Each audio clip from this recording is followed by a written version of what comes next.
छोड़ सतगुरु रामपाल जी भगवान की जय हो।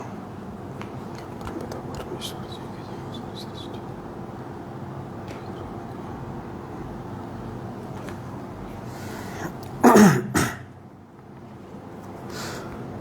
सत साहिब बंदी छोड़ सतगुरु रामपाल जी भगवान की जय हो। परमपिता परमात्मा सारी सृष्टि के रचनहार, कुल मालिक, असंख्य ब्रह्मांडों के स्वामी, तीनों लोकों में प्रवेश करके सबका भरण पोषण करने वाले सौद स्वरूपी राम, अकाल मूरत, खालिक धनी, जगत गुरु, संत शिरोमणि सतगुरु रामपाल जी परमेश्वर जी के चरण कमल में हम सभी देश विदेश में बैठे सात संगत से जुड़े हुए सत सेवक भाई बहनों की तरफ से कोटि कोटि दंडोत प्रणाम। और लाइव वीडियो देख रहे आप सभी भाई बहनों को दास की तरफ से प्यार भरा सत साहिब। सत साहिब भाई और बहनों, एक छोटी सी सूचना के लिए परमात्मा ने दास को लाइव के लिए निमित्त बनाया है। सभी भाई बहन वीडियो को ज़्यादा से ज़्यादा शेयर कर दें, तब तक हम परमात्मा का मंगलाचरण करते हैं। और जैसे आप भाई बहन लाइव जुड़ते जाएं, वीडियो को फेसबुक के सभी ग्रुपों में, व्हाट्सएप के सभी ग्रुपों में ज़्यादा से ज़्यादा शेयर कर दें, तब तक हम परमेश्वर का मंगलाचरण करते हैं। सत साहिब बंदी छोड़ सतगुरु रामपाल जी परमेश्वर की जय हो। गरीब नमो नमो सतपुरुष को नमस्कार गुरु की नहीं, सुर नर मुनि जन साधवा संतों सर्वस दीन ही, सतगुरु साहिब संत सब दंडोतम प्रणाम। आगे पीछे मध्य हुए तिनको जा कुर्बान, नराकार निर्विषम काल जाल भय भंजनम, निर्लेपम निज निर्गुणम अकल अनुप बेसुन धुनम, सोहम सुरति समापतम सकल समाना नीरतले,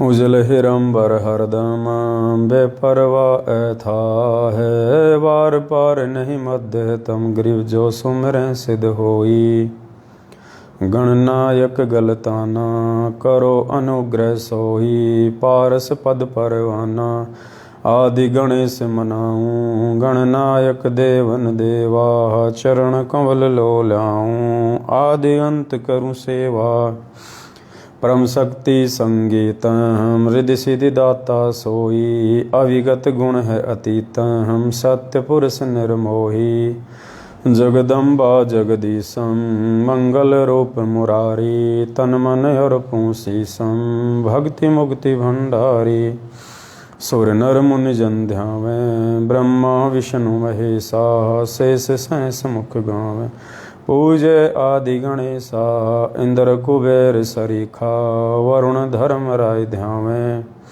सुमरथ जीवन जी का मन इच्छा फल पावे, 33 कोटि अधारा ध्यावे सहस 88, उतरे भव जल पारा कट है यम की फांसी, 33 कोटि अधारा ध्यावे सहस 88, उतरे भव जल पारा कट है यम की फांसी। सत साहिब बंदी छोड़ सतगुरु रामपाल जी भगवान की जय हो।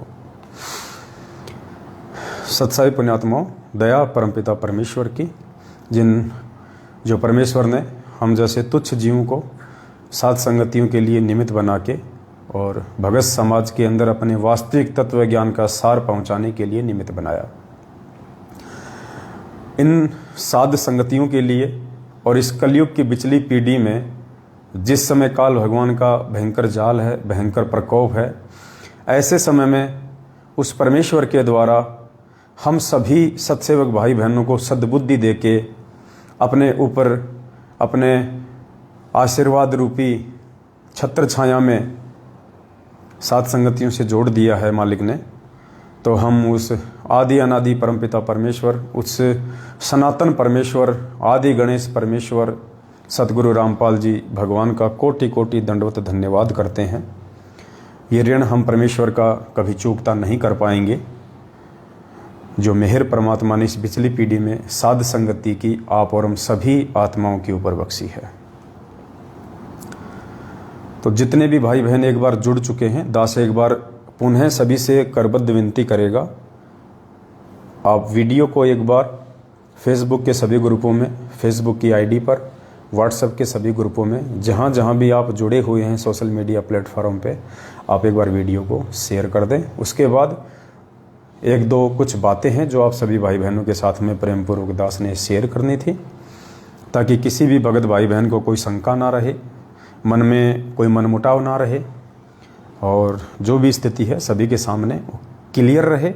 और दास की तो भगवान ने यही सेवा लगाई है कि दास अपने सभी भाई बहनों को, जिन जिन को शंका है, मन में कोई मनमुटाव है, जैसा वो चाहते हैं उस आधार से दास उनकी हर शंकाओं का समाधान करे, उनके मनमुटाव को दूर करे। तो दया परमेश्वर की। तो सबसे पहले पुण्यात्माओं, हम आज विचार करेंगे भक्ति बोध के ऊपर। अभी परमपिता परमेश्वर ने दया करके और भक्ति बोध जो हमने 4-5 महीने पहले छपवाई थी, आरती का गुटका नित्य नियम की जो पुस्तक है, जिसमें तीनों समय की आरती है, अन्नदेव की आरती है, भोग लगाने की विधि है, ये परमात्मा ने 5-6 महीने पहले दास को निमित्त बना के छपवाई थी। अब चूँकि पुण्यात्माओं देखो, हम भक्ति मार्ग में हैं और परमेश्वर अंतर्यामी है, परमात्मा को प्रत्येक प्राणी की औकात का पता है, इसलिए परमात्मा समय समय पे जीव को आध्यात्मिक ज्ञान से अपग्रेड करते हैं। एकदम से हम जीवों के अंदर इस परमेश्वर का ये अनमोल तत्व ज्ञान नहीं समा सकता है, इसका अंश मात्र भी हम अपने अंदर समाने के काबिल नहीं हैं। इसलिए वो परमात्मा हमारे को वो ज्ञान अवश्य देता है, जिस ज्ञान के चलते हम कहीं मार ना खाएं, ठोकर ना खाएं और आसानी से हम शंका रहित होकर अपनी भक्ति करें। तो उस ज्ञान को भी हम जीवों के अंतःकरण में समाने के लिए पुण्यात्मा जगह होनी चाहिए। जब तक जगह नहीं होगी, परमात्मा उसमें अपना वास्तविक सार, तत्व ज्ञान, मूल ज्ञान नहीं डाल पाएंगे। तो इसलिए परमात्मा इंतजार करते हैं कि ये जीव तीनों समय की आरती करके, मंत्र जाप करके, मर्यादा में रह के अपने अंदर जगह बनाए, अपने अंतःकरण में जगह बनाए। जैसे एक मेमोरी कार्ड होता है, मान लीजिए 2 GB का मेमोरी कार्ड है और अगर 2 GB तक वो फुल भरा हुआ है तो उसमें और अन्य मटेरियल नहीं डाला जा सकता। जब तक उसमें से उसको खाली ना किया जाए, उसको डिलीट ना किया जाए, तब तक दूसरा मटेरियल उसमें लोड नहीं किया जा सकता। इसी प्रकार हम जीव हैं, जब तक हम इस ज्ञान को आधार बना के परमेश्वर के चरणों में समर्पित होके और मालिक के उस अनमोल तत्व ज्ञान को अपने अंतःकरण में समाने के लायक नहीं होंगे, तब तक परमात्मा जबरदस्ती इस अनमोल ज्ञान को, तत्व ज्ञान को हमारे अंतःकरण में नहीं समा पाएंगे। तो हम कोशिश करते हैं हर दिन परमेश्वर के नज़दीक आने का, परमेश्वर के प्रति समर्पित होकर उनके दिल में जगह बनाने का, और इसी के चलते परमात्मा दिन ब दिन अपनी उन आत्माओं के अंदर प्रेरणा स्रोत, कुछ नई नई बातें, भक्ति मार्ग के रहस्य सार जो है डाउनलोड करते रहते हैं, और फिर आगे सभी भगत समाज तक वो बातें बता के उसका सभी लोग फ़ायदा उठाते हैं। तो जैसा हम सब जानते हैं, एक मोबाइल होता है और आजकल आप देखते हैं कि मोबाइल में हर 15 दिन में या हर महीने में एक नया अपडेट आ जाता है, एक सॉफ्टवेयर अपडेट आ जाता है हर 15 दिन में, महीने में। क्या वो कंपनी एक बार में नहीं डाल सकती? डाल सकती है वो कंपनी एक बार, लेकिन वो समय के अनुसार, ज़रूरत के अनुसार ही डालेगी। नए नए फीचर अपग्रेड होते रहेंगे, कंपनी उनको मोबाइलों में सॉफ्टवेयर के माध्यम से हमारे पास भेजती रहेगी, हम उसको डाउनलोड करके इंस्टॉल कर लेते हैं और हमारा मोबाइल फिर लेटेस्ट वर्जन में आ जाता है। तो ठीक इसी प्रकार पुण्यात्माओं ये भक्ति है। हम एक मोबाइल हैं, हम एक यंत्र हैं, इसके अंदर जो सिम है वो हमारी आत्मा है, उस परमेश्वर की आत्मा है। और जैसे जैसे परमात्मा उचित समझेंगे, उसी प्रकार परमात्मा संगत में से ही अपने बच्चों को निमित्त बना के अपने अन्य बच्चों को साध संगत के रंग में रंगते रहेंगे, नए नए भक्ति मार्ग के रहस्य सार अपग्रेड करते रहेंगे। इसलिए हम जीवों की बस की बात नहीं है कि हम अपनी तरफ से कुछ भी आप लोगों को बता दें, कुछ भी आप लोगों को समझा दें। इसलिए परमात्मा के सही समय का और संकेत का हमने इंतजार करना चाहिए, उस आधार से हमने आगे बढ़ना चाहिए। तो परमेश्वर ने कुछ समय पहले दया बख्शी थी, काफ़ी कुछ चेंजमेंट इस भक्ति बोध में परमात्मा ने लिखवाया था, करवाया था। सभी भाई बहनों को तकरीबन साथ संगत से जो जुड़े हुए हैं उनके पास में ये पुस्तक आ भी चुकी होगी। अब परमपिता परमेश्वर ने दया करके रजा बख्श के थोड़ा सा और अपग्रेड किया है अपने बच्चों को ज्ञान आधार से। और अभी 2 दिन बाद में हमारे पास में एक नई भक्ति बोध छप के आ जाएगी, तैयार होके आ जाएगी। फिलहाल 2000 भक्ति बोध का ऑर्डर दिया गया है। दास आपको थोड़ा सा एक बार दिखाना चाहेगा। वैसे तो दास PDF सभी ग्रुपों में फेसबुक पे डाल चुका है, फिर भी कुछ बातें हैं जो आप लोग नहीं जान पाएंगे, इसलिए आप लोगों को दास ने बताना उचित समझा। तो अब की बार जो भक्ति बोध होगी और भक्ति बोध का जो मुख्य जो पेज होगा, ऊपर का जो कवर हम जिसको कहते हैं आगे पीछे का, जैसे ये भक्ति बोध है और इसका ये कवर, ये दोनों आगे पीछे के, ये बिल्कुल हमने मल्टी कलर में करवाए हैं। मल्टी कलर में दास आपको दिखा देता है, एक बार देखिएगा। इस प्रकार से हमने भक्ति बोध का सबसे पहला जो कवर है खोलने से पहले वो इस प्रकार से रहेगा। और सबसे ऊपर परमेश्वर ने लिखाया है कि बंदी छोड़ कबीर साहिब सतगुरु रामपाल जी भगवान की जय। उसके बाद में एज इट इज़ वैसा ही है जैसा पहली वाली भक्ति बोध में है कि संत गरीबदास जी व कबीर साहिब की अमृतवाणी से नित्य नियम पुस्तिका। उसके बाद में पवित्र भक्ति बोध है, संग्रहकर्ता सतगुरु रामपाल जी भगवान है। मूल्य इसका नित्य नियम पाठ है, सेम टू सेम वैसा ही है। बस यहाँ पे हमने सबसे पहले हमारे परमपिता परमेश्वर, हमारे पूज्य गुरुदेव, हमें जान से भी प्यारे हमारे महबूब सतगुरु रामपाल जी का हमने ये अकेले का ये चित्र, उनका स्वरूप जो नाम दीक्षा देते समय परमात्मा उस DVD में जो परमेश्वर का स्वरूप है, वही स्वरूप हमने यहाँ पे इस पुस्तक में छपवाया है। उसके बाद हम आगे चलेंगे तो सबसे पहले सतगुरु रामपाल जी भगवान का अकेले का ही ये स्वरूप आपको दिखाई देगा। पूरे पेज पे हमारे बंदी छोड़ की अकेले की फोटो है, अकेले का स्वरूप है। हमने अब की बार दाढ़ी मूछ वाली फ़ोटो को और आदरणीय रामदेवानंद जी महाराज जी की फ़ोटो को और आदरणीय गरीबदास जी महाराज जी की फ़ोटो को भक्ति बोध से हटा दिया है, क्योंकि जब हमें पता चल चुका है कि सारी सृष्टि का रचनहार ये अकेला है और जब हम उनकी जय भी नहीं बोलते हैं, ना गरीबदास जी की जय बोलते हैं, ना आदरणीय रामदेवानंद जी की जय बोलते हैं, तो फिर हमने उनकी फ़ोटो लगाना भी यहाँ पे उचित नहीं समझा ज्ञान आधार से, क्योंकि हमें पता चल चुका है कि वो जितने भी रूप हैं सभी रूपों में वो सारे खेल सतगुरु रामपाल जी भगवान ने स्वयं ही खेले हैं। और परमेश्वर की एक अमर वाणी है कि मालिक कहते हैं कि एक सादे सब सदे और सब सादे सब जाए, माली सींचे मूल को फले फूले अघाय। तो हमने तो एक को ही सींचना है, हमने तो जड़ को सींचना है। और जब हम इस जड़ सतगुरु रामपाल जी भगवान पूर्ण परमेश्वर की सिंचाई करेंगे, हम केवल इन्हीं के ऊपर आश्रित रहेंगे, इन्हीं को पूर्णतया अपने आप को समर्पित कर देंगे, इन्हीं का गुणगान करेंगे, इन्हीं का अकेले का जयकारा बोलेंगे, इन्हीं की हमेशा 24 घंटे मूर्ति स्वरूप हमारी आंखों के सामने रहेगा, तो हमारी आस्था अन्य किसी भी स्वरूप में नहीं बनेगी।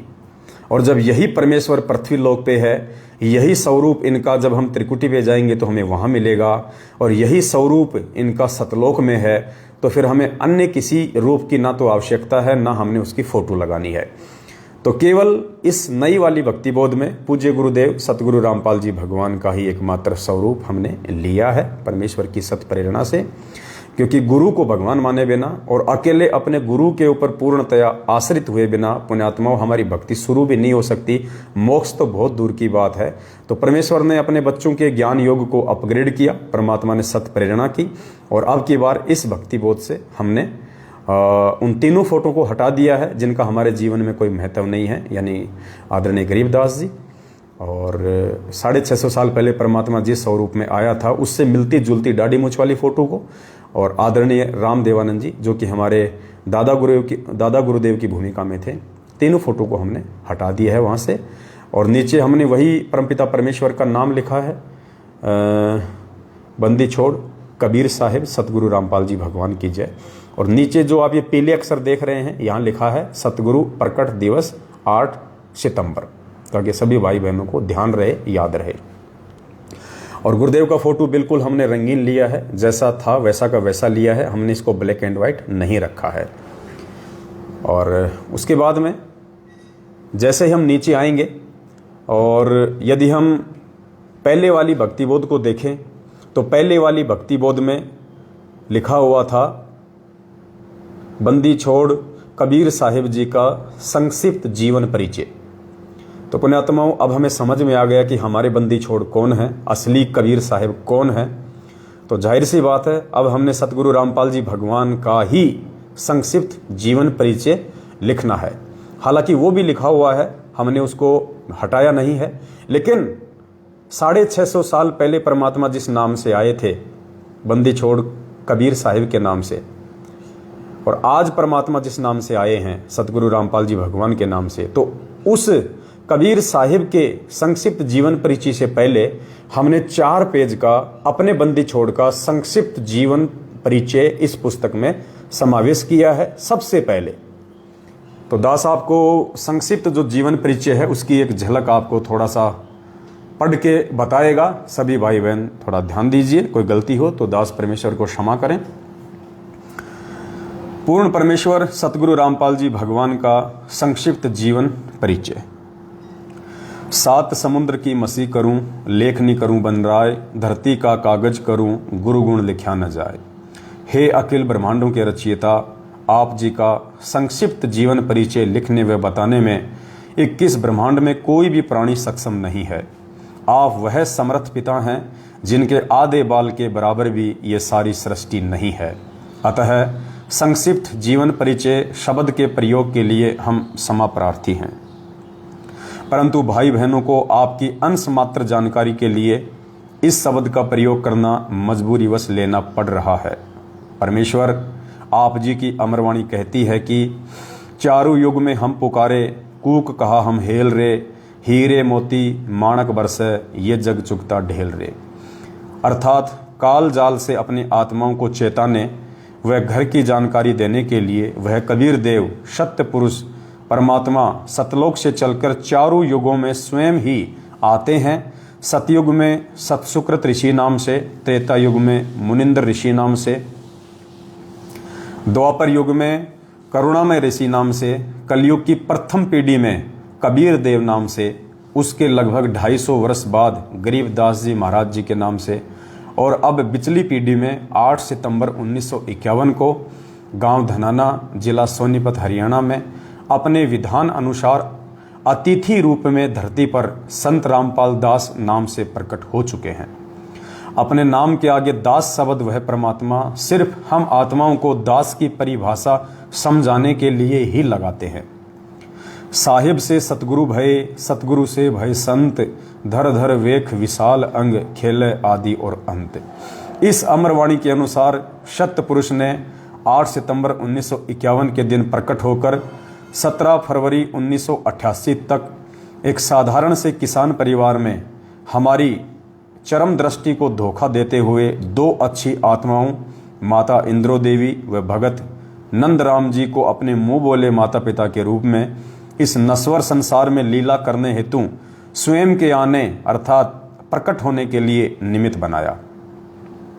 17 फरवरी 1988 को ठीक उसी कबीर सागर में लिपिबद्ध अपनी वाणी के अनुसार 600 साल पहले की तरह गुरु शिष्य परंपरा व भगत बनकर हम जीव आत्माओं को एक भगत के लक्षण समझाने के लिए जैसे पंडित रामानंद जी को मुंह बोला गुरु बनाया था, ठीक उसी तरह जगत गुरु होने के उपरांत भी 17 फरवरी 1988 को आदरणीय राम देवानंद जी को अपना मुंह बोला गुरु बनाकर 12वें पंथ में प्रवेश किया तथा उसके बाद सन 1994 से सत्संग व नामदान देना शुरू करके सच्चे सतगुरु की भूमिका निभा रहे हैं। आप स्वयं कबीर देव हैं।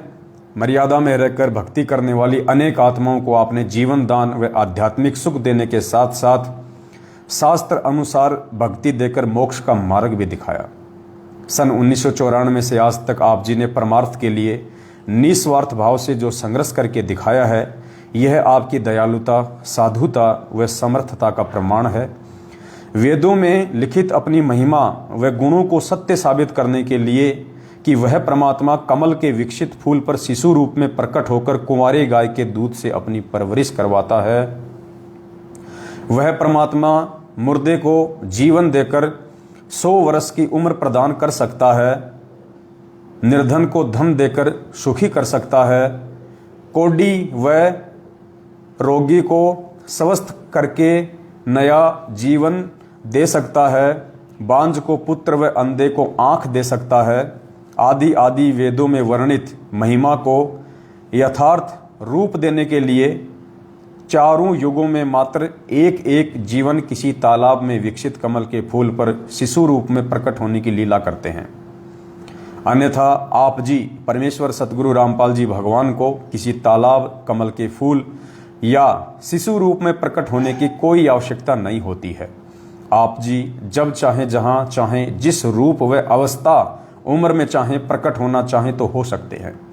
जैसे नानक जी को बेई नदी व धर्मदास जी को मथुरा में जिंदा महात्मा के रूप में प्रकट होकर ज्ञान समझाया, 1392 में प्रकट होकर तैमूर लंग को 7 पीढ़ी के राज्य का आशीर्वाद दिया, लगभग 300 वर्ष पहले आदरणीय गरीबदास जी महाराज जी के रूप में प्रकट होकर सदग्रंथ साहिब की रचना की तथा छुड़ानी गांव में गंगा जी को प्रकट करने की अद्भुत लीला की। लगभग 60-65 वर्ष तक छुड़ानी से निर्माण होने के बाद 35 वर्ष तक उसी रूप में सहारनपुर उत्तर प्रदेश में अपने प्रिय भगत भूमणदास के बाग में रहने की लीला की और आज साक्षात अपने वास्तविक सतलोकीय स्वरूप में सतगुरु रामपाल जी के नाम से 8 सितंबर 1951 से हम सब के समक्ष प्रकट हैं। हे जगतनाथ, आपकी लीला अद्भुत है। हे अविगत परमेश्वर, आप जी की गति को कौन जान सकता है। हे देवों के देव महादेव, आप जी स्वयं अपनी कृपा व आशीर्वाद से अपनी समर्थता व गति का अंश मात्र आभास करवाकर दया करते हैं। हे दयालु परमेश्वर, अपनी भोली व ना समझ साध संगत पर अपनी प्रेम दृष्टि, आशीर्वाद व कृपा बनाए रखना। हमारी आप जी से दंडवत प्रार्थना है कि हमारे अंदर भक्ति की कसक व चाह सदा बनी रहे। हे प्रभु, इतनी दृढ़ता भी देना, चाहे ब्रह्मा विष्णु महेश काल व दुर्गा भी हमें आपकी सत भक्ति से विचलित करना चाहें तो भी हम डगमग ना हों। मन चाहता है इस तुच्छ जिव्या से ऐसे ही आपकी महिमा का बखान करते रहें, लेकिन आप अंतर्यामी की महिमा का बखान करने में हम जीव पूर्णतया सक्षम नहीं है। सत साहेब। तो परमपिता परमेश्वर जी के आशीर्वाद से, उनकी सत प्रेरणा से इस भक्ति बोध में सबसे पहले सतगुरु रामपाल जी भगवान का संक्षिप्त जीवन परिचय, जो कि 8 सितंबर 1951 को वे धरती पे प्रकट हुए हैं, को लेकर परमेश्वर ने लिखवाया। उसके बाद में सेम टू सेम वही प्रकरण है जो हम अन्य भक्ति बोध में देखते हैं कि बंदी छोड़ कबीर साहिब जी का संक्षिप्त जीवन परिचय, उसके बाद में गरीबदास जी महाराज जी का संक्षिप्त जीवन परिचय, कोई चेंजमेंट नहीं है कहीं पे भी। फिर हम आ जाते हैं भक्ति बोध में जो नित्य नियम है, कहीं कोई चेंजमेंट नहीं है किसी भी प्रकार का, एज इट इज़ भक्ति बोध है। फिर हम असुर निकंदन रमणी में आ जाएंगे तो कोई चेंजमेंट नहीं है किसी भी प्रकार का, एज इट इज़ है रमणी। फिर हम संध्या आरती में आते हैं तो संध्या आरती में लास्ट में जो गुरुदेव का अंग आता है, यानी गरीबदास जी महाराज जी की जो वाणियाँ हैं वो गुरुदेव के अंग से पहले समाप्त हो जाती हैं, जिनमें किसी भी प्रकार का चेंजमेंट ना करने का परमेश्वर ने आदेश दिया था। कब? 300 साल पहले। किसने? आदरणीय गरीबदास जी महाराज जी ने। तो हमने उन वाणियों में किसी प्रकार का कोई भी चेंजमेंट नहीं किया है। जैसे ही लास्ट का जो शब्द है, मेरे गुरुदेव भगवान दियो काट काल की फांसी, यहाँ से पूज्य गुरुदेव जी ने ये जो शब्द है, जो ये भजन है, ये पूज्य गुरुदेव जी ने अपने गुरुदेव के लिए लिखा हुआ है उनकी महिमा में। तो हमने यहाँ पे कुछ बदलाव किए हैं जो कि बहुत सारे भगत भाई बहनों को बोलने में दिक्कत आ रही थी। कोई थारा बोलता था, कोई थारी बोलती थी, कोई आपका बोल रहा था, कोई आपकी बोलते थे। तो परमेश्वर ने दया करके ये जो भजन है, मेरे गुरुदेव भगवान दियो काट काल की फांसी, इसमें परमात्मा ने इस पुस्तक में वैसा ही लिखवा दिया है जैसा हम सभी को बोलना चाहिए, ताकि जब भी हम किसी भी साथ संगति में इकट्ठे हों या एक ही परिवार में हम 8-10 मेंबर हैं और परमेश्वर की आरती कर रहे हैं, तो मेरे गुरुदेव भगवान का अंग गाते समय किसी के भी मुंह से कोई दूसरा शब्द ना निकले, सभी भाई बहन एक रस होके परमेश्वर की आरती करें। उसके लिए परमात्मा ने जो इसमें लिखवाया है दास आपको बता देता है। मेरे गुरुदेव भगवान दीजो काट काल की फांसी, अवगुण किए घनेरे फिर भी भले बुरे हम थारे। यहाँ पे परमात्मा ने थारे शब्द लिखवा दिया है। थारे यानी आपके। जैसे परमात्मा कहते हैं ना, आज मोहे दर्शन दियो जी कबीर, आज मोहे दर्शन दियो जी कबीर। फिर उसमें परमात्मा कहते हैं थारे दर्शन से हमारे पाप कटते हैं। थारे यानी आपके, क्योंकि परमेश्वर ने हर भाषा को अपनी जो अमृतवाणी है उसमें प्रयोग किया है। तो सतगुरु रामपाल जी भगवान ने ये जो थारे शब्द है, ये मोस्टली ये राजस्थानी भाषा का शब्द है। तो थारे का मतलब आपके। तो परमेश्वर ने यहाँ पे सबके लिए लिखवा दिया थारे। अवगुण किए घनेरे फिर भी भले बुरे हम थारे, दास को जान के निपट नादान, मोहे बख्श दियो अविनाशी। दूसरी चौपाई है, मेरे उठे उमंग सी दिल में, तुम्हें याद करूं पल पल में। तो यहाँ जो ये तुम्हें शब्द है ना, हमने इसको चेंज नहीं करना बिल्कुल भी। दास ने पहले भी वो वीडियो बनाया था, सभी भाई बहनों को यही समझाया था कि जहाँ पे तू शब्द है आप उसको बोलिए तुम, और जहाँ पे तुम्हें है उसको आप एज इट इज बोलिए, उसमें कोई चेंजमेंट नहीं करना। जहाँ पे तू लिखा हुआ है, क्योंकि तू एक अपने से छोटे को और किसी ऐसी जगह पे ऐसे व्यक्ति के लिए प्रयोग किया जाता है जिसकी कोई इज्जत ना हो, या सामने वाला जिसकी कोई इज्जत ना करना चाहता हो। तो तू की जगह हमने तुम शब्द का प्रयोग करना है। बाकी जहां तुम्हें है, तुम्हारे है, तुम ही है, हमने उन शब्दों को एज इट इज रहने देना है, उसमें कोई चेंज नहीं करना। मोहे बख्श दियो मेरे उठे उमंग सी दिल में, तुम्हें याद करूं पल पल में, आपका ऐसा मक्खन ज्ञान यो जगत बिलोवे लासी। फिर तीसरा पैराग्राफ है, या दुनिया सुख से सोवे, थारा दास उठ कर रोवे। यहाँ लिखा हुआ था तेरा दास उठ कर रोवे, तो उसकी जगह परमात्मा ने लिखवा दिया थारा यानी आपका। हे परमेश्वर, थारा दास यानी आपका दास। ये अविनाश भगत जी हैं जो कह रहे हैं कि तुम्हें की जगह आपके बोल सकते हैं। देखिए भगत जी, बोलने को तो आप जो मर्जी बोल दीजिएगा, सब स्वतंत्र हैं, लेकिन यदि आप आपके बोलेंगे, भाई बहन कोई तुम्हें बोलेगा, कोई थारे बोलेगा, तो साथ संगति में फिर वो लय बिगड़ जाती है, कोई मतलब नहीं निकलता। तुम्हें कोई बुरा शब्द नहीं है, तुम्हारा, तुम्हें, ये कोई डिग्रेड करने वाले शब्द नहीं है। हाँ, जो तू शब्द है वो नहीं बोलना, उसकी जगह आप जी तुम बोल सकते हो। बाकी तुम्हें, तुम्हारी, तुम्हें, ये हमने एज इट इज ही रखने हैं। बाकी सब की अपनी मर्जी है, दबाव किसी के ऊपर नहीं है। जिसको जैसा समझ में आए उस हिसाब से वो बोल सकता है। कोई ना बोले उसके ऊपर भी कोई दिक्कत नहीं है, कोई बोल रहा है तो उसको भी कोई दबाव नहीं है। सबकी अपनी अपनी मर्जी है। लेकिन दास को परमेश्वर निमित्त बना के जो शब्द बुलवाते हैं, जो लिखवाते हैं, वो दास की जिम्मेदारी है कि संगत में आप सभी भाई बहनों की सेवा में पहुंचा दूं। उसके बाद फिर आपकी अपनी समझ काम करेगी कि आपने क्या करना है। या दुनिया सुख से सोवे, थारा दास उठ कर रोवे, मेरा मेटो आवण जान हो जान, या करियो मेहर जरासी। चौथी है, नहीं तपतशिला पे जलना, कोई 84 का भय ना, रोग कट्या सुमेर समान, या गई तृष्णा खांसी।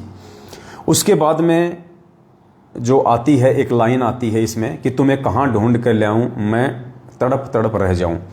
तो दास ने अब की बार जो नई वाली भक्ति बोध है, उस भक्ति बोध से उस चौपाई को वहां से बिल्कुल हटवा दिया है, क्योंकि वो चौपाई ना हमें बोलनी ना बोलने का कोई मतलब है।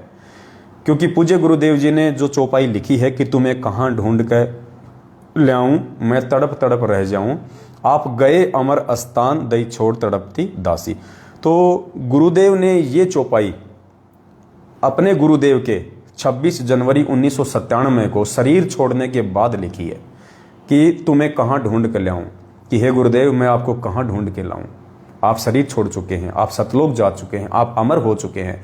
हमें आपकी बड़ी याद आती है, हमें आपकी बातें, आपका आशीर्वाद देना, आपके द्वारा मुस्करा के वो सत्संग करना, हमें अध्यात्म की जानकारी देना, हमारे मानव जीवन को सफल करना। हे परमेश्वर, उन सभी बातों को सोच सोच के हमें आपकी बड़ी याद आती है। हमारी आत्मा आपसे मिलने को जो है वो तड़पती है। तो ये भाव यहाँ पे प्रदर्शित करते हुए पूज्य गुरुदेव जी ने इस लाइन को यहाँ पे लिखा था। अब हमारे पूज्य गुरुदेव कौन है? सतगुरु रामपाल जी भगवान। सतगुरु रामपाल जी भगवान कहाँ हैं? वो इसी पृथ्वी पे हैं, वर्तमान में हमारे समक्ष हैं, हमारे समक्ष वे प्रकट हैं। हमारे भगवान हैं, उन्होंने अभी तक अपना शरीर नहीं छोड़ा है, मतलब अभी वो हमारे समक्ष हैं। तो हम इस चौपाई को यहाँ पे नहीं बोल सकते, और जब हम बोल नहीं सकते तो हमने उसको लिखने का भी कोई मतलब नहीं है।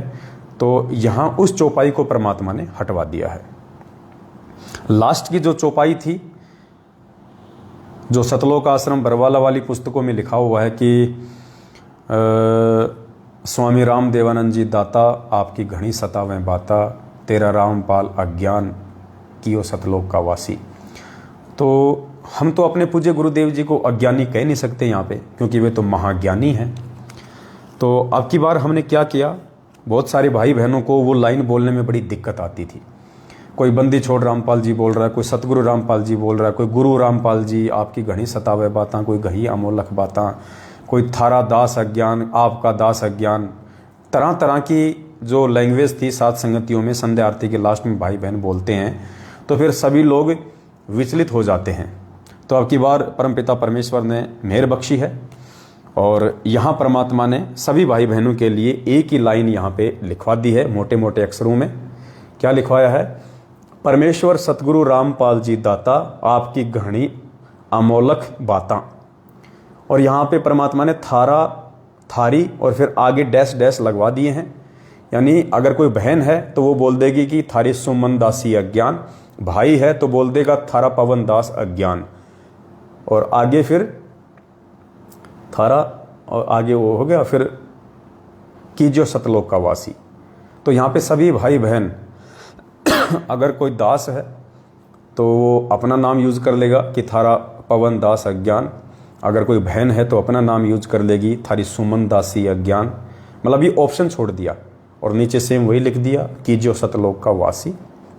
तो यहाँ परमात्मा ने ये चेंजमेंट करवाया है ताकि किसी भी भाई बहन को बोलने में किसी प्रकार की कोई आपत्ति, कोई दिक्कत ना हो। अब कुछ भाई बहनों को यहाँ पे ये दिक्कत हो सकती है कि भाई आपने चेंजमेंट नहीं करना था, ऐसा नहीं हो सकता है, परमात्मा ने जो लिख दिया वो फाइनल है। तो ये उनकी अपनी सोच हो सकती है, अध्यात्म के अनुसार उनकी सोच नहीं है, और हमने उस आधार से चलना है जो अध्यात्म के अनुसार सोच है, जो परमात्मा हमें निमित्त बना के जो संदेशा संगत में दिलवाएंगे, परमात्मा जो चेंज जो करवाना चाहते हैं उस आधार से। अगर हमने एज इट इज ही बोलना है तो फिर हम ये क्यों नहीं बोलते कि तेरा रामपाल अज्ञान, क्योंकि वहाँ तो एज इट इज लिखा हुआ है, और एज इट इज लिखा हुआ तो फिर एज इट इज ही बोलना चाहिए वहाँ पे कि तेरा रामपाल अज्ञान किया सतलोक का वासी। फिर हम क्यों अपने आप में हम समझदार बन रहे हैं वहाँ पे, क्यों हम वहाँ पे अपने गुरु जी के जगह अपना नाम ले रहे हैं? तो वो फिर वो कहेंगे ये तो कॉमन सेंस की बात है। तो ये भी कॉमन सेंस की बात है जो परमात्मा ने लिखवाया है, लेकिन कॉमन सेंस किन किन को समझ में आती है, किन किन को समझ में नहीं आती है, ये उनके संस्कारों के ऊपर निर्भर करती है। तो इस विषय पे हम ज़्यादा नहीं चलेंगे, सबके अपने अपने विचार हैं। भक्ति मार्ग में हमने भगवान को देख के चलना है, परमेश्वर के ज्ञान को देख के चलना है, और परमेश्वर ने ज्ञान योग खोल के जरा सा हमें जो सूझबूझ दी है हमने उस आधार से चलना है। तो एक ये चेंजमेंट परमात्मा ने यहाँ पे करवा दिया है। उसके बाद में भोजन खाने से पहले बोले जाने वाली वाणी, यानी ये जो अन्नदेव की आरती है इसमें कोई चेंजमेंट नहीं है। भोजन खाने के बाद वाली आरती में कोई चेंजमेंट नहीं है। उसके बाद में भोग लगाने की विधि, इसमें कोई चेंजमेंट नहीं है किसी प्रकार का, एज इट इज़ है, सेम टू सेम है। और इसमें परमेश्वर ने जो बदलाव करवाया है वो लास्ट में करवाया है। कहाँ? जब हम अपने पूज्य गुरुदेव जी को भोग लगाने के लिए एक शब्द बोलते हैं कि आज लग्या साहिब को भोग दिन के टुकड़े पानी का, उससे पहले जब हम परमेश्वर से वंदना करते हैं उस भोग को ग्रहण करने की, तो पहली वाली जो भक्ति बोध हमने छपवाई थी उसमें हमने एज इट इज छोड़ दिया था कि आदरणीय गरीबदास जी महाराज, आदरणीय बंदी छोड़ कबीर साहिब जी, स्वामी राम देवानंद जी, आपका भोग प्रसाद तैयार है। इसमें लिखा हुआ था, लेकिन हम लोग बोलते नहीं थे। हम लोग केवल अपने गुरुदेव के लिए बोलते थे कि हे परमपिता परमात्मा, सारी सृष्टि के रचनहार, कुल मालिक, असंख्य ब्रह्मांडों के रचयिता सतगुरु रामपाल जी भगवान, आप जी का भोग प्रसाद तैयार है, परमेश्वर अपनी पवित्र रचना से इसे पवित्र करें। तो अब की बार परमात्मा ने जो पहले वाला जो लिखा हुआ था, जो आश्रम से जो चलता आ रहा है, जिसमें गरीबदास जी का भी नाम है, जिसमें कबीर जी का भी नाम है, जिसमें अपने दादा गुरु जी का भी नाम है, तो हमने सबको भोग थोड़े लगाना है। भोग तो पूर्ण परमात्मा को लगाया जाता है, और पूर्ण परमात्मा है कबीर साहब, और वो कबीर साहब हमारे सतगुरु रामपाल जी भगवान के रूप में। तो अब की बार परमात्मा ने दया करके उस लाइन को वहां से हटवा दिया है, और उसकी जगह परमात्मा ने, ताकि हम सभी भाई बहन जब सात संगतियों में जाएं, परमात्मा को भोग लगाएं या फिर अपने अपने घर पे भोग लगाएं, तो हमको बोलने में किसी भी प्रकार की कोई त्रुटि या असुविधा ना हो, इसलिए परमात्मा ने पहली वाली लाइन को हटवा के और अब की बार अपने पूज्य गुरुदेव जी को भोग लगाने की ही ये प्रार्थना यहाँ पे लिखवा दी है। दास आपको बोल के सुना देता है। हे परमपिता परमात्मा, सारी सृष्टि के रचनहार, कुल मालिक कबीर परमेश्वर सतगुरु रामपाल जी भगवान, आप जी का भोग प्रसाद तैयार है। अपनी पवित्र रचना से इसे पवित्र करने की कृपा करें। हे परमेश्वर, भोग प्रसाद बनाते समय या लगाते समय या पाठ करते समय हम तुच्छ बुद्धि जीवों से कोई त्रुटि रही हो तो हमें तुच्छ जानकर अक्षमा करें। पाठ इसलिए लिखा है क्योंकि आने वाले समय में जब हम आश्रम में होंगे, हमारे गुरुदेव होंगे, तो उस समय पे वो जो है वहाँ पे वो पाठ हुआ करेगा, तो कोई चेंजमेंट करने की आवश्यकता नहीं पड़ेगी। और वर्तमान में हम इस पुस्तक को हाथ में लेके हम पाठ करते हैं आरती का, तो ये भी आ गया कि आरती करते समय यानी हम इसको जो पढ़ रहे हैं, हम जो पाठ कर रहे हैं इसमें देख देख के भोग की आरती का, उसमें यदि कोई त्रुटि रही हो तो हमें अक्षमा करें, ताकि किसी भी भाई बहन को साथ संगति में किसी भी प्रकार की कोई दिक्कत, कोई समस्या ना आए। उसके बाद में ये शब्द शुरू हो जाता है, आज लग्या साहिब को भोग दीन के टुकड़े पाने का। तो यहाँ पे कोई चेंजमेंट नहीं है। हाँ, इसके लास्ट में स्वामी राम देवानंद जी का इनका कुछ नाम वगैरह जो लिखा हुआ था उसको हमने यहाँ से हटवा दिया है कि जैसे साध संगत से भेद जो पाया, स्वामी राम देवानंद जी ने सफल बनाया, दास रामपाल दास को राह दिखाया श्री धाम छुड़ाने का। तो पहले वाली भक्तिबोध में ये ऐसा का ऐसा ही लिखा हुआ था, लेकिन हम इसको बोलते नहीं थे, हम केवल अपने पूज्य गुरुदेव जी का नाम लेते थे कि सतगुरु रामपाल जी दाता, आप साध संगत से भेद जो पाया, परमेश्वर सतगुरु रामपाल जी ने सफल बनाया, दास पवन दास को राह दिखाया श्री धाम बरवाड़े का।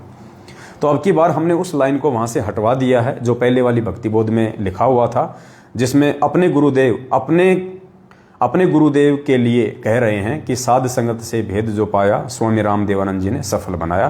तो उसको हमने वहाँ से हटा दिया है क्योंकि हमारे लिए तो इस मार्ग को सफल हमारे पूज्य गुरुदेव जी ने बनाया है। तो हम यहाँ पे अपने पूज्य गुरुदेव जी की स्तुति कर रहे हैं, हम अपने पूज्य गुरुदेव को भोग लगा रहे हैं, तो हमने अपने गुरुदेव की ही यहाँ पे वो वाणी लिख दी है। ये देखिएगा, इसको हाईलाइट भी कर दिया गया है ताकि किसी भी भाई बहन को साध संगति में बोलने में कोई दिक्कत ना आए। साध संगत से भेद जो पाया, परमेश्वर सतगुरु रामपाल जी ने सफल बनाया। और यहाँ पे सेम टू सेम वैसे ही संध्या आरती की तरह दास और दासी लिख के और आगे वो डॉट डॉट डॉट छोड़ दी गई है। यानी जो भाई होगा वो तो बोल देगा कि दास पवन दास को राह दिखाया श्री धाम बरवाड़े का, और यदि कोई बहन होगी तो बोलेगी दासी सुमन दासी को राह दिखाया श्री धाम बरवाड़े का। तो किसी भी भाई बहन को अपने नाम के साथ बोलने में कोई त्रुटि नहीं रहेगी और एक सही तरीके से हम परमेश्वर की आरती को अंजाम दे पाएंगे। उसके बाद में पाठ प्रकाश के समय की ये विनती है, इसमें भी कोई चेंजमेंट नहीं है। पाठ प्रकाश के शब्द के लास्ट में वही स्वामी राम देवानंद जी का नाम था, हमने उस लाइन को वहाँ से हटवा दिया है। उसके बाद में लास्ट में ये नियम है, जो प्रथम मंत्र के समय जो 11 नियम दिए जाते हैं वो नियम यहाँ पे लिखे हुए हैं एज इट इज़। और उसके बाद में जो पीछे का जो पेज है भक्ति बोध का, जो पीछे पीछे का जो पेज है उस पे परमात्मा ने, क्योंकि वो मल्टी कलर है तो ये हमारे पूर्ण परमेश्वर सतगुरु रामपाल जी भगवान का स्वरूप है, ऊपर परमात्मा ने वाणी लिखवाई है कि गुरु सेवा में फल सर्बस आवे, गुरु विमुख नर पार न पावे, गुरु वचन निश्चय कर माने, पूरे गुरु की सेवा ठाने। और नीचे ज्ञान आधारित शंका समाधान के लिए संपर्क करें, ये शंका समाधान के 4 नंबर नीचे दे दिए गए हैं। तो परमेश्वर ने दया बख्श के भक्ति बोध में ये बदलाव करवाया है, ये चेंजमेंट करवाया है, जो हम सभी भाई बहनों के लिए सुविधाजनक भी रहेगा और हम भोग की आरती करते समय कहीं भी किसी भी प्रकार की हम त्रुटि का या असुविधा का सामना ना करें। तो ये तो भक्ति बोध के विषय में था, परमेश्वर ने आशीर्वाद देके आप सभी भाई बहनों को समझवाया है। और एक बात उठी थी बीच में, किसी भाई ने कहा था, दास जब अलवर की साथ संगति में गया था तो दास ने एक जिक्र किया था कि परमात्मा ने भोग की जो आरती है उस आरती को अब अपने सत्सेवक बच्चों को निमित्त बना के और एक सीरियल वाइज लिखवाया है।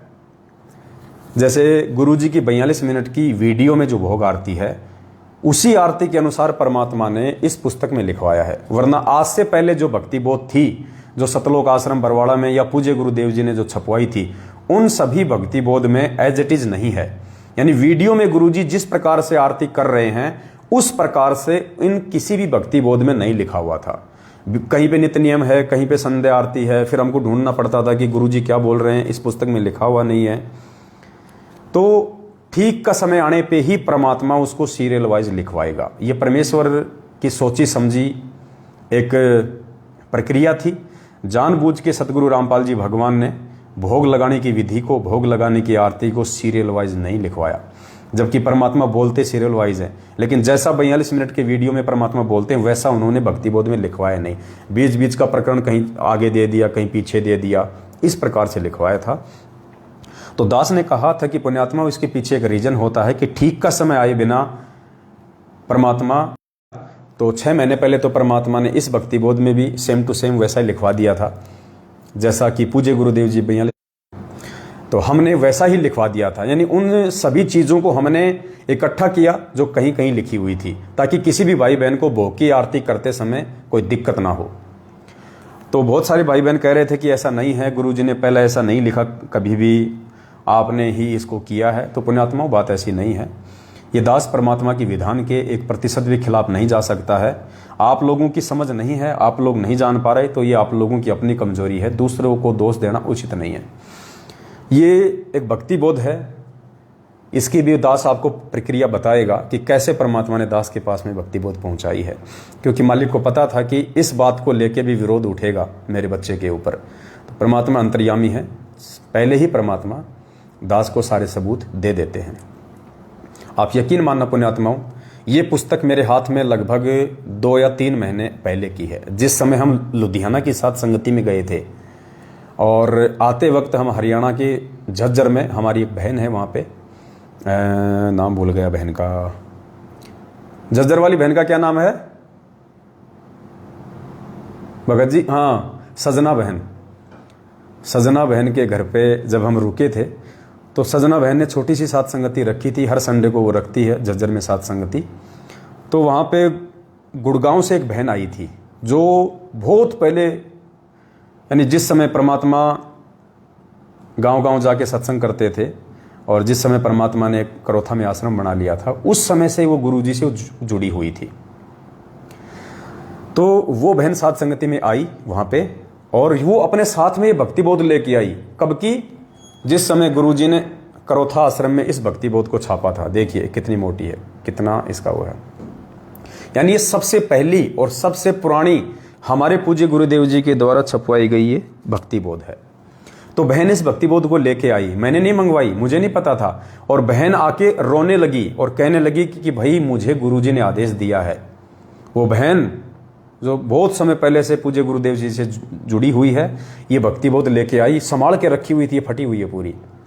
रोने लगी और रोते रोते कहने लगी कि पवन भगत जी, मुझे गुरुजी का आदेश है, परमात्मा ने मुझे आदेश दिया है कि बेटा ये भक्ति बोध तू मेरे बेटे को दे दे, ये पवन दास को दे दे, ये उसके काम आएगी।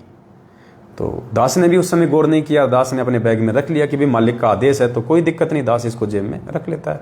दास ले आया। आज जब ये कुछ भाई बहन इस प्रकार की बातें उठा रहे हैं संगत में, तो दास ने तो पुण्यात्मा यकीन मानना इस पुस्तक को नहीं देखा, खोल के भी नहीं देखा इस पुस्तक को वहां से आने के बाद, और ना मुझे पता है कि इसमें क्या लिखा हुआ था क्या नहीं लिखा हुआ था। दास से के मुंह से परमात्मा ने अलवर की साथ संगति में बुलवा दिया, मुझे नहीं पता, परमात्मा ने बुलवा दिया कि पहले वाली भक्ति बोध में गुरुजी ने जो ये भोग लगाने की विधि है इसको सही तरीके से नहीं लिखा, कहीं आगे पीछे लिखा है। जैसा गुरुजी वीडियो में जो बोलते हैं ना समान रूप से, वैसा इस पुस्तक में नहीं लिखा हुआ। तो दास ने अलवर की साथ संगति में बोल दिया कि अब परमात्मा ने दास को निमित्त बना के इस पुस्तक में सही प्रकार से लिखवाया है।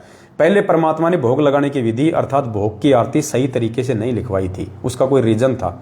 अब जब ठीक का समय आया तो गुरुजी ने दास को निमित्त बना के इस पुस्तक में लिखवा दिया।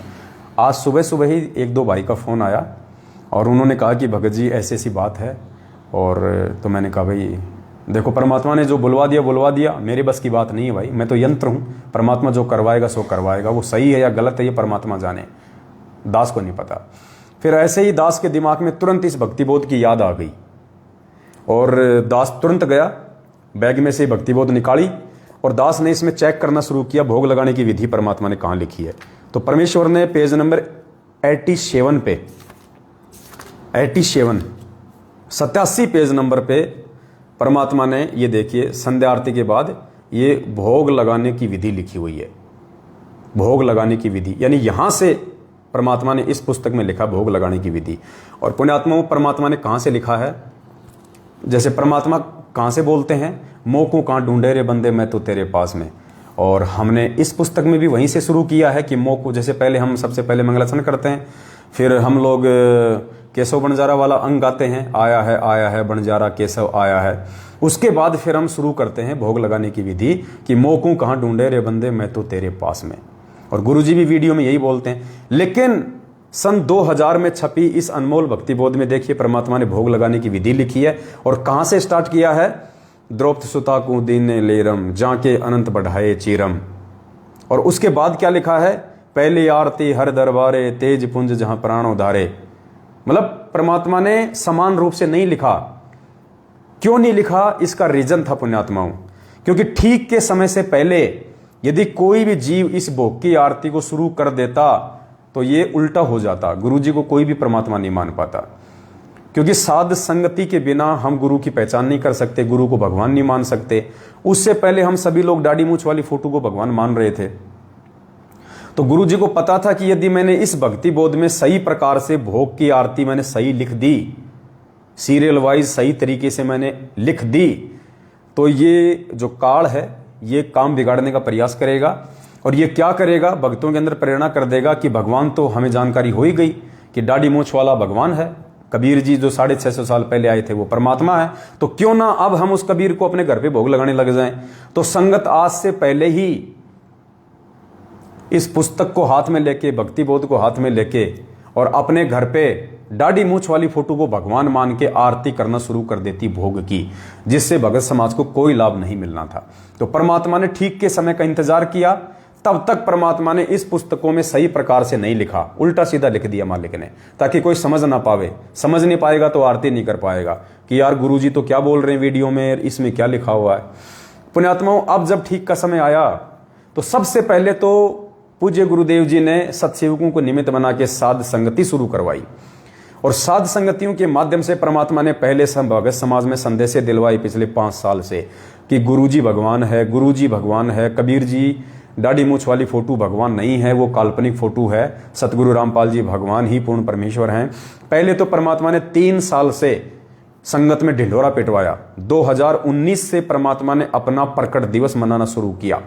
हम जैसे नीचों को निमित्त बना के अपना प्रकट दिवस मनवाया, सतगुरु प्रकट दिवस। उसके बाद परमात्मा ने दास पे रजा करके फिर ये भक्ति बोध छपवाई।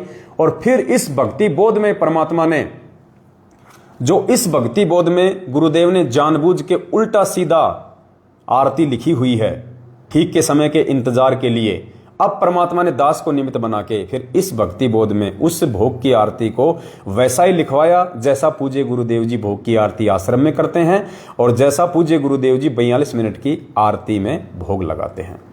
क्योंकि मालिक को पता था कि जब तक इनको भगवान की पहचान नहीं हो पाएगी तब तक ये आरती कुछ काम नहीं करेगी, काल काम बिगाड़ देगा। तो इसलिए परमात्मा ने सबसे पहले ये पहचान करवाई कि भाई ये तो पहचान लो पहले कि असली कबीर कौन है। तुम तो दाढ़ी मूंछ वाली फोटो को कबीर मान रहे हो, तुम तो भगवान को नहीं पहचान पाई अभी तक।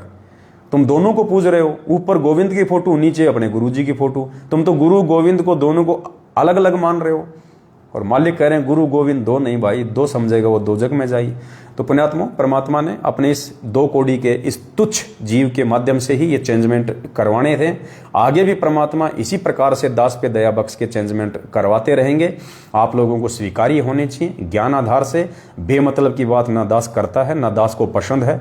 जो भी बातें दास करता है, दास संगत में आके उसका स्पष्टीकरण देता है और परमाणु के साथ में देता है, जिससे आपकी आत्मा भी स्वीकार करती है, जो हम सबके हित में होता है।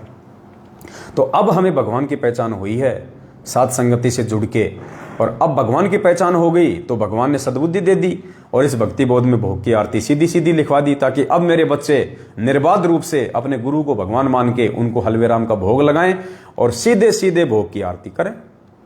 तो पुण्यात्माओं, ये परमेश्वर के खेल है।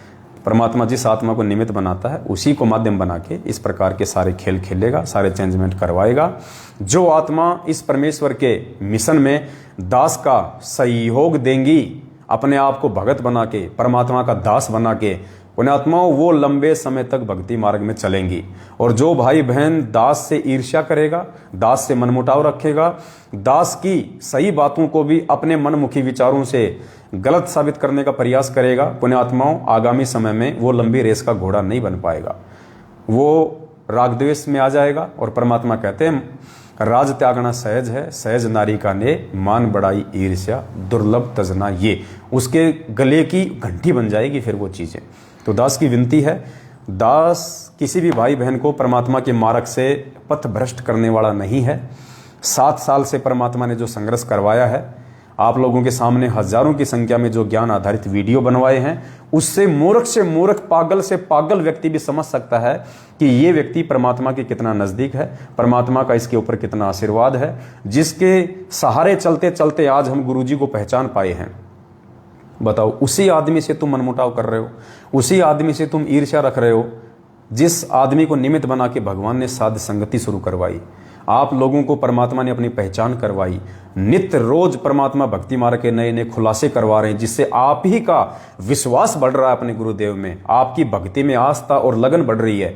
अब बताओ, उसी के यदि आप पीछे राग द्वेष फैलाओगे तो परमात्मा खुश होगा या नाराज होगा, ये आपके अपने स्वयं के विचार हैं।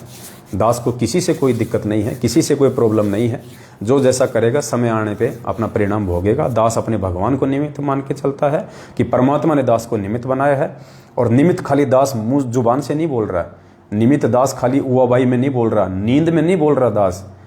ये आप सबके सामने है, पिछले 7 वर्षों से है कि कैसे परमात्मा ने दास को निमित्त बना के पूरी संगत में से छटनी करवाई है, साध संगतियां शुरू करवाई हैं। आज हजारों, कई हजारों की संख्या में भाई बहनों को साध संगतियों से जोड़ा है, सभी को ज्ञान आधार से आगे बढ़ने की परमात्मा सत्प्रेरणा करवा रहे हैं, और पहले से ज्यादा विश्वास और दृढ़ता हमारी भक्ति में और अपने पूज्य गुरुदेव जी में साध संगतियों से बढ़ी है।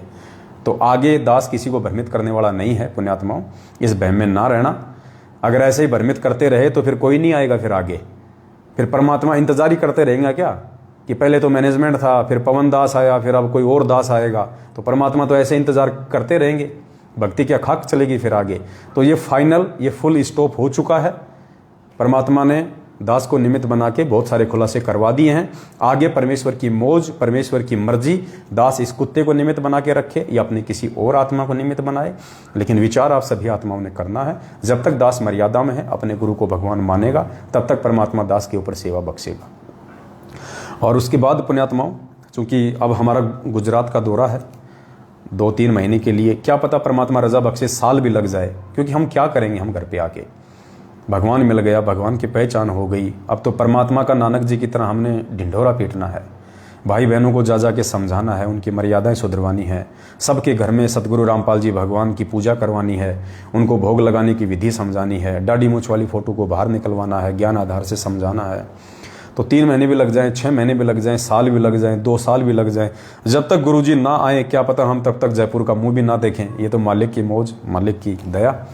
तो आगामी जब सात संगतियां होंगी अब गुजरात में, तो पुण्यात्माओं परमात्मा ने एक बहुत ही अनमोल जड़ी बूटी हम भाई बहनों को दी है, जो आगामी समय में हमारे इस भक्ति मार्ग पे विश्वास में 4 चांद लगा देंगे। यानी जो विश्वास हमारा आज तक नहीं बन पा रहा पुण्यात्माओं, वो विश्वास परमात्मा, ये एक पुस्तक है मुक्ति बोध, देखिए कितनी मोटी है, मुक्ति बोध पुस्तक है। जैसे कबीर सागर का सरलार्थ है, वैसे ही ये मुक्ति बोध है। ये मुक्ति बोध पुस्तक में देखो दास के पास काफी समय से रखी हुई है, लेकिन जब ठीक का समय आता है तभी परमात्मा संकेत करेगा। दास कल पुस्तक पढ़ने बैठ गया, परमात्मा ने कल इसके 100 पेज पढ़वाए, 100 पृष्ठ पढ़वाए, और परमात्मा ने दास से अंडरलाइन करवाए जहां जहां। पुण्यात्माओं इतने गहरे रहस्य, हालांकि इसको और भगत पढ़ेगा नहीं समझ पाएगा कहाँ पे क्या रहस्य है, कहाँ पे किस प्रकार से उन चीज़ों को निकाल के आप भाई बहनों के सामने पेश करना है, कौन से पॉइंट पे कौन सी कथा के सार को निकाल के हमारे विश्वास में परमात्मा 4 चांद लगवाएगा, ये और भाई बहन नहीं समझ पाएंगे। क्योंकि परमात्मा कहते हैं सब सुमरे अपने अनुमाना तो गति लखी न जाए, कहे कबीर कृपया कर जन पर ज्यों की तो समझाए। कि सभी लोग यदि अपने अपने स्तर पे पढ़ना चाहेंगे, निष्कर्ष निकालना चाहेंगे, तो जिंदगी में नहीं निकाल पाएंगे। ये तो कबीर परमेश्वर सतगुरु रामपाल जी भगवान अपने जिस आत्मा पे मेहर बख्शे, रजा बख्शे, जिस पे आशीर्वाद रखे, वही आत्मा इन चीज़ों में छुपे हुए सार को निकाल सकती है। जैसे गीता, वेद वगैरह, ये पुराण वगैरह 5,500 साल से लिखे हुए हैं, वेद व्यास जी ने लिख दिए थे। इनको पढ़ने वाले मर गए इनको पढ़ पढ़ के, लेकिन आज तक कोई इनका सार नहीं निकाल पाया। आज सतगुरु रामपाल जी भगवान ने आके उन पुस्तकों से, गीता से, वेदों से सार निकाला, और आज हमें पता चल रहा है कि हम तो रात दिन इन पुस्तकों को पढ़ा करते थे, पाठ किया करते थे, हमें तो पता ही नहीं था इनके अंदर इतना गहरा रहस्य छुपा हुआ भक्ति मार्ग का।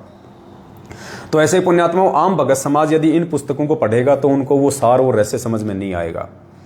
और जब परमात्मा दास के माध्यम से उन गुप्त रहस्यों को उजागर करवाएंगे तो एकदम से हमारी बुद्धि ऊपर सरकेगी, और यार ये चीज़ इसमें, ओहो हम तो समझ ही नहीं पा रहे थे, इसका ये मतलब है। तो परमेश्वर ने दया बख्शी, कल दास ने इसके 100 पृष्ठ पूरे पढ़े, और पालिक ने बहुत अच्छी अच्छी इसके अंदर बातें लिखी हुई हैं, बहुत अच्छे अच्छे सार हैं। तो आगामी समय में हमारी सात संगतियों का आधार ये पुस्तक रहेगी। इसी पुस्तक को सामने रखे, इसी पुस्तक को आधार बना के, क्योंकि देखो पुण्यात्माओं, हमारा अपना कुछ नहीं है, हम सब के सब 2 कोटि के जीव हैं, चाहे ये पवनदास हो चाहे आप हो। हमें ये ज्ञान परमपिता परमेश्वर, उस आदि अनादि, उस सनातन प्रभु सतगुरु रामपाल जी भगवान ने दिया है।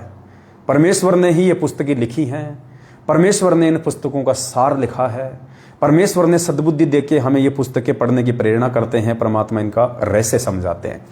यानी हमारा अपना कुछ नहीं है, जीव केवल निमित्त मात्र है, ये पवनदास केवल एक यंत्र है, एक पंखा है उस परमेश्वर का, यंत्र है। परमात्मा जैसा चलाएगा, जब चलाएगा, उस आधार से जहाज चलता है। जैसे हम अपने घर पे 20,000 रुपये का कोई अच्छा सा कोई पंखा लगा दें, तो पुण्यात्माओं वो पंखा 20,000 का क्या, चाहे 20 लाख का लाके लगा दो, जब तक उसको उसका मालिक नहीं चलाएगा तब तक वो पंखा अपने आप नहीं चलेगा, चाहे वो कितना ही कीमती क्यों ना हो, क्योंकि वो एक यंत्र है और उसको कंट्रोल करने वाला कोई और है। तो इसी प्रकार हम सभी भाई बहन परमेश्वर के यंत्र हैं, हमको कंट्रोल करने वाले सतगुरु रामपाल जी भगवान हैं।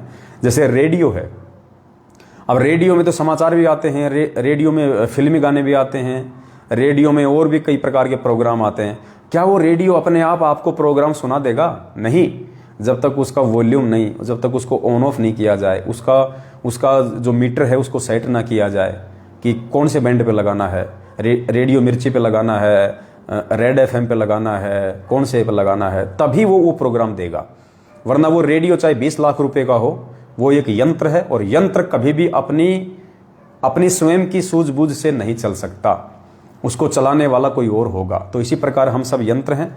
तो परमेश्वर अब अपने यंत्र को आगामी दिनों में सात संगतियों में ये मुक्ति बोध पुस्तक को माध्यम बना के बहुत सारे खुलासे करवाएंगे। और पुण्यात्माओं, ऐसी ऐसी मार्मिक बातें और ऐसी ऐसी ज्ञान आधार वाली बातें इस पुस्तक में है, इन कथाओं में है। पुण्यात्माओं, यकीन मानना, हमारा विश्वास 7वें आसमान पे होगा। हमारे गर्दन को काट के लेके जा सकता है, लेकिन मंसूर की तरह हम सतगुरु रामपाल जी भगवान का नाम जपने से, उनके चरणों से दूर नहीं हो सकते। चाहे हमारे शरीर का एक एक अंग, एक एक कतरा चाहे कोई क्यों ना काट दे, इतना विश्वास इस पुस्तक में लिखे हुए रहस्य हमारा दृढ़ करेंगे। और उसके बाद फिर कबीर सागर का सरलार्थ है, उसमें तो और भी रहस्य है। तो अब परमात्मा ही सत्प्रेरणा करते हैं और हर प्रकार से मालिक ही हमें आगे बढ़ाएंगे, परमात्मा ही हमें आगे लेके चलेंगे। तो दास की केवल इतनी सी विनती थी। तो सभी भाई बहन प्यार प्रेम से सात संगतियों से एक दूसरे के माध्यम से आप जुड़े रहें। परमात्मा इसी प्रकार से हम सभी भाई बहनों को एकजुट रखें। थोड़ी बहुत मनमुटाव, थोड़ी बहुत असावधानियां जो हमसे हो जाती हैं, परमात्मा उन सब के लिए हमको क्षमा करें और परमात्मा सद्बुद्धि बख्श के हम भाई बहनों को एकजुट रखें। और यदि फिर भी कोई एकजुट ना रहना चाहे, यदि अपनी तरफ से कोई किसी में मनमुखी रूप से दोष निकाल के दूर होना चाहिए, तो शोक से दूर हो सकते हैं, क्योंकि ये भक्ति मार्ग है, ये किसी के साथ चलने का नहीं है। हम अकेले आए थे, अकेले जाएंगे। यहाँ यदि हम एक दूसरे का साथ करके लाभ उठा सकते हैं तो उठा सकते हैं, बाकी यहाँ कोई किसी का नहीं है, ना किसी पे विश्वास करने के कोई लायक है। यहाँ पर विश्वास केवल उसी पे किया जा सकता है जो परमेश्वर के ज्ञान आधार से चल रहा होगा, ज्ञान आधार से किसी भाई बहन को समझा रहा होगा, भाई बहन को बता रहा होगा। अकेले आए थे, अकेले जाएंगे। और परमेश्वर के अलावा और परमेश्वर के ज्ञान आधार से जो कोई बातें बताता है, उसके अलावा हमने किसी तीसरे पे आंख बंद करके विश्वास नहीं करना है। चाहे कोई कितना ही बोले, कोई कितना ही किसी की बुराई करे, कोई कितना ही किसी के प्रति कुप्रचार करे। ये कुप्रचार तो सतगुरु रामपाल जी भगवान के खिलाफ भी पिछले 27 वर्षों से जगत वाले लोग करते आ रहे हैं। तो पुण्यात्माओं, हमने उन कुप्रचारों को ध्यान में नहीं दिया, क्योंकि हमने गुरुजी को पहचान लिया था, गुरुजी के ज्ञान को पहचान लिया था। इसलिए उन मनवश लोगों के द्वारा किए गए उल्टे प्रचार का हमारे ऊपर कोई असर नहीं हुआ। ठीक इसी प्रकार अब ये 7 संगतियां परमेश्वर ने रखवाई हैं, तो ये 7 संगतियां वही काम कर रही है जो काम 27 साल से सतगुरु रामपाल जी भगवान कर रहे हैं। तो काल भगवान कैसे 7 संगतियों को निर्बाध रूप से आगे चलने देगा? वो आप और हमारे बीच में से अपने ही भाई बहनों को निमित्त बना के और उल्टा प्रचार करवाने का प्रयास करेगा, एक दूसरे के अंदर मनमुटाव पैदा करने का प्रयास करेगा। क्योंकि जगत वालों को तो 7 संगति से कोई लेना देना ही नहीं है, उनको तो मतलब ही नहीं है क्या कर रहे हैं, किसको भगवान मान रहे हैं, ना वो हमारे प्रोग्राम देखते हैं, और जो देखते हैं तो उनकी आ जाती है उनकी समझ में। तो काल हमारे में से ही, हमारे बीच से ही ऐसा कुप्रयास करेगा। जैसे बरवाला कांड के बाद में काल ने संगत में से ही कुप्रयास किया, क्योंकि काल को पता था कि जगत वाले इनको भ्रमित नहीं कर पाएंगे। इसलिए काल ने उन आत्माओं को निमित्त बनाया जिन पे संगत विश्वास करती थी, मैनेजमेंट पे, गुरुजी के परिवार पे, और उन्होंने उस विश्वास का फायदा उठाया और उनके विश्वास में वही आत्माएं फंसी जो आत्मा ज्ञान को आधार नहीं बना पाई थी। तो ठीक इसी प्रकार आज 7 संगतियों में भी काल उन्हीं आत्माओं को निमित्त बनाएगा। तो हमने ऐसी आत्माओं से सावधान रहना है। कोई भी व्यक्ति कुछ भी बोले, किसी के खिलाफ भी बोले, चाहे मैं किसी के खिलाफ क्यों ना बोलूं, आपको हर बात को पहले तोलना है, जांचना है, परखना है, निष्कर्ष निकालना है, उसके बाद अपना कोई रिएक्शन देना है यदि आप उचित समझें तो, अन्यथा चुपचाप हमने अपनी भक्ति करनी है, भक्ति मार्ग में आगे बढ़ना है। तो जैसे शुरू में जब 7 संगतियां चली और जब 7 संगतियां अपने परवान चढ़ने लगी, भगत समाज जागने लगा मैनेजमेंट से, सच्चाई से, और 7 संगति से जुड़ने लगा, जब हम मेरठ में शुरू किया तो काल भगवान ने सबसे पहले संजय राय दिल्ली वाले को निमित्त बनाया रोड़ा अटकाने के लिए, बढ़ती हुई 7 संगतियों को रोकने के लिए। लेकिन पुण्यात्माओं, उसने खूब कोशिश करी, आज वो अपना काम बिगाड़ के बैठ गया। 20-30 मूर्ख लोगों के साथ में गुरु बन के बैठा हुआ, 56 प्रकार के भोग खाता है, लेकिन कब तक? तो उसने अपना सत्यानाश किया 7 संगत से दूर होके। उसके बाद फिर 7 संगति आगे बढ़ने लगी। साल भर बाद में काल ने देखा कि लोग मेरठ में बहुत ज़्यादा जुड़ रहे हैं, तो काल ने मेरठ वालों को ही निमित्त बना दिया, ओमपाल जी को, इनको मेरठ वाले भक्तों को निमित्त बना दिया, और दास के विरोध में वो खड़े हो गए। दास ने वहाँ पे सच बोल दिया, क्योंकि वहाँ पे पैसों का दुरुपयोग होने लग गया था, तो भगत समाज को कोई लाभ नहीं हो रहा था। तो दास ने वहाँ पे सत्य बोल दिया कि आज के बाद यहाँ किसी को आने की जरूरत नहीं है, तो वो दास के विरोध में आ गए। दास ने मेरठ छोड़ दिया, क्योंकि मैं किसी की चापलूसी नहीं करता, जो सच है मैं सच को सच कहूँगा, झूठ को झूठ कहूँगा। मैं अपने आत्म कल्याण के लिए भक्ति मार्ग से जुड़ा हूँ, किसी को लूटने के लिए नहीं जुड़ा। यहाँ पे मुझे अपने मोक्ष की सबसे पहले चिंता है। तो मेरठ वालों ने विरोध किया, दास मेरठ छोड़ गया। थोड़े दिन बाद वो मेरठ वालों की आज क्या हालत हो रखी है देख लो। 4 आदमी नहीं जाते वहाँ पे, 4 आदमी नहीं जाते वहाँ पे। आज वो तरस रहे हैं 7 संगतियों के लिए। उसके बाद 7 संगतियाँ आगे बढ़ने लगी। फिर दास ने इस काल भगवान ने फिर एक रामचंद्र नाम के कानपुर के व्यक्ति को निमित्त बना दिया। वो बीच में अपना तुम्बा पकड़ के खड़ा हो गया। अब वो रामचंद्र की आज क्या हालत हो रही है आप देख लो। बिन पेंदे का लोटा, कोई स्टैंड नहीं है, सारा दिन गला फाड़ फाड़ के भोगता रहता है। आरती करना छोड़ दिया उसने, मंत्र जाप करना छोड़ दिया, दूसरों से भी आरती और मंत्र छुड़वा रहा है, और सारा दिन मुझ दास के खिलाफ भोगता रहता है, उल्टे सीधे पोस्टर बनाता रहता है। आज देख लो उसकी क्या हालत होगी 7 संगति से दूर होके। उसके बाद एक लॉर्ड बुद्धा फाउंडेशन वाला आया था, गुरुजी की जमानत का ठेकेदार। थोड़े दिन तो दास के साथ रहा। उसने देखा कि पवन दास तेरी फंकी में आने वाला नहीं है। उसके बाद वो मेरी बुराई करने लगा, 7 संगति का विरोध करने लगा। आज देख लो लॉर्ड बुद्धा वालों का क्या हाल हो रहा है। 4 लोग उनके साथ में नहीं है, मर गए जमानत के नाम पे। किसी ने 2 रुपए चवन्नी नहीं दी उनको। पुण्यात्माओं, अब 7 संगतियां अपने पीक पे हैं। अब 7 संगतियां अपने पीक पे हैं, पीक पे। और पीक पे है तो काल भगवान को रास नहीं आएगा। अब हमने बहुत सावधानी से आगे बढ़ना है। अब 2022 है, दास ने पहले कह दिया था छटनी का समय है। लोग अपनी अपनी सोच से, अपने अपने मनमाने आचरण से अपने आप दूर होते चले जाएंगे। हमने किसी को कुछ नहीं कहना, हमने किसी का कुछ नहीं करना। जो जैसा सोचेगा, जो जैसा करेगा, वैसा आने वाले समय में अपना पाएगा। तो काल आगे भी किन्हीं आत्माओं को हो सकता है निमित्त बना दे सात संगतियों को रुकवाने के लिए। तो पुण्यात्माओं, आपने केवल परमेश्वर के ज्ञान को आधार बना के ही आगे बढ़ना है। आपने केवल अपने मालिक पे विश्वास करके और प्रत्येक चीज पे सोच समझ के अपना निर्णय देना है, अपना डिसीजन देना है। एक बार यदि किसी भी व्यक्ति के कहने से या किसी भी व्यक्ति के द्वारा कुछ भी बोलने से, मनमाने आचरण से, सात संगतियों के विरोध करने से यदि आप अपना आपा खो दोगे, अपना डिसीजन खो दोगे और ज्ञान आधार से उस चीज पे रुक के विचार नहीं करोगे, पुण्यात्मा दोबारा संभल नहीं पाओगे। ये फाइनल छटनी है। बनी बनाई बात को बिगाड़ दोगे, बनी बनाई बात को। यहां कोई किसी का कुछ नहीं बिगाड़ पाएगा, खुद अपना बिगाड़ लेंगे हम। इसलिए दास विनती करता है, दास पे विश्वास अवश्य करें, लेकिन परमेश्वर के ज्ञान को आधार बना के। मैंने कभी भी आप लोगों से ये नहीं कहा आज तक कि आप मेरे ऊपर आंख बंद करके विश्वास करें। दास ने यही कहा था कि दास पे विश्वास करें तो परमेश्वर के ज्ञान आधार से करें। यदि दास परमेश्वर के ज्ञान आधार से है तो आप विश्वास कीजिए, वरना दास की संगति करने का, दास के ऊपर विश्वास करने का कोई मतलब नहीं है। दास यदि कहीं गलत है, आपकी जिम्मेदारी बनती है, आप प्यार से दास को पहले बताइए, समझाइए कि आपने यहाँ गलती करी है।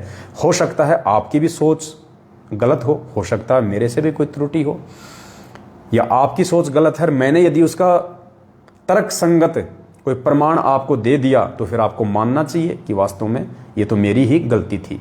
और दास यदि गलत होगा तो पुण्यात्माओं, दास उस समय गलत होगा जब आपके किसी आरोप का दास प्रमाणों के साथ में जवाब नहीं दे पाएगा।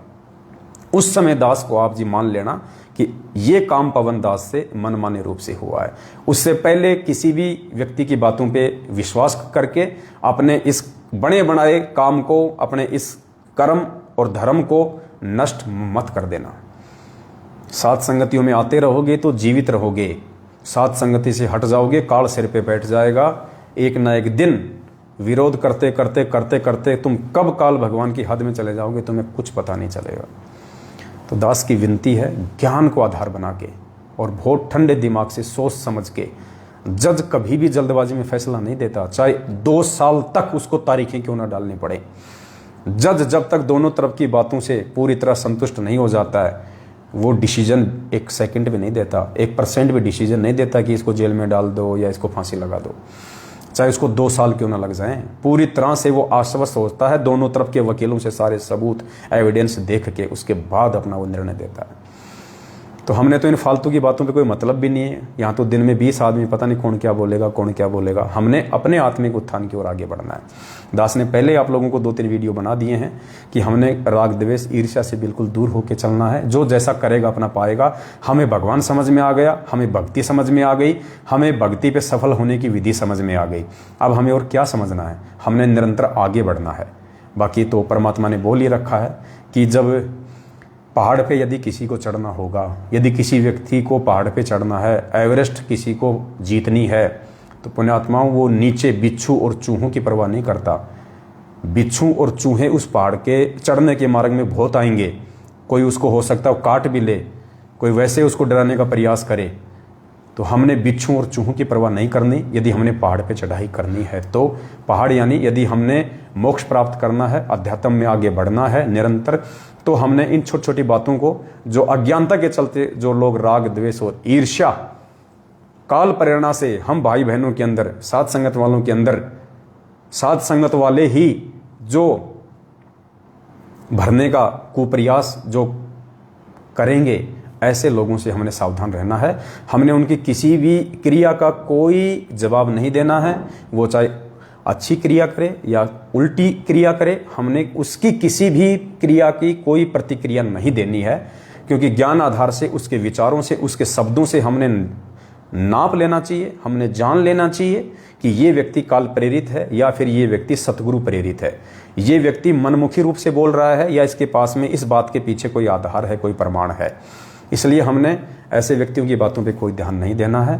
हम परमेश्वर प्राप्ति के लिए साथ संगत से जुड़े हैं और हमें विश्वास हो चुका है कि साथ संगत में परमात्मा है, और परमेश्वर ने अपनी जिस आत्मा को साथ संगत के लिए निमित्त बनाया है वो परमेश्वर की विशेष कृपा पात्र आत्मा है। परमात्मा उस आत्मा के माध्यम से हमारे को आगे बढ़ाएगा, क्योंकि 600 साल पहले परमात्मा ने धर्मदास जी को कह दिया था कि धर्मदास, यदि एक आत्मा भी इस मेरे उलझे हुए ज्ञान को, मेरे इस ज्ञान को समझ जाएगी, एक आत्मा भी, उलझा हुआ तो ये पहले था, परमात्मा ने इसको आज आके इसको सुलझा दिया है, क्योंकि धर्मदास जी के लिए नहीं कहा परमात्मा ने कि एक आत्मा भी इस ज्ञान को समझ जाएगी तो लाखों को सुलझा देगी।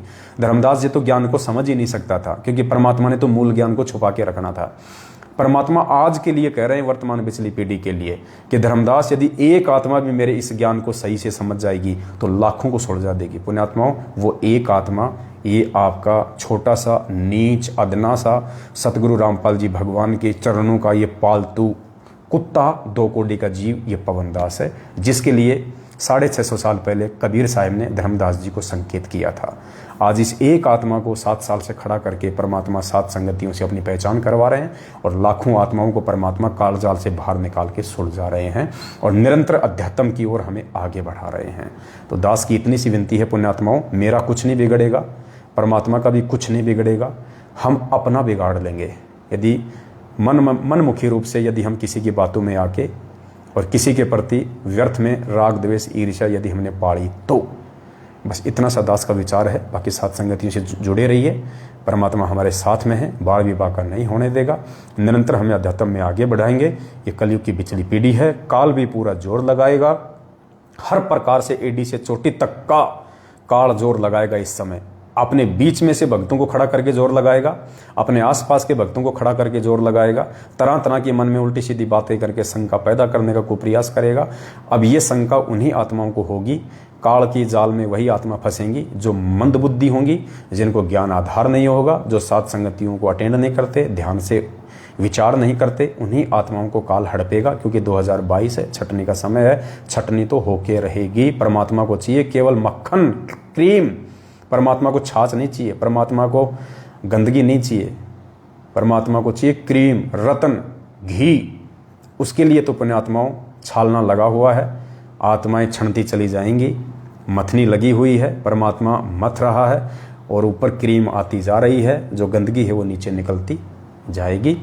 कौन सा रतन है, कौन सी वो क्रीम है, इसकी पहचान अब हमने स्वयं ज्ञान को आधार बना के करनी पड़ेगी। सभी भाई बहन लाइव जुड़े, इसके लिए आप सभी का धन्यवाद। और आज के लाइव के लिए आदि अनादि परमेश्वर सनातनी प्रभु सतगुरु रामपाल जी भगवान का हम कोटि कोटि दंडवत धन्यवाद करते हैं। सत साहे बंदी छोड़ सतगुरु रामपाल जी भगवान की जय हो।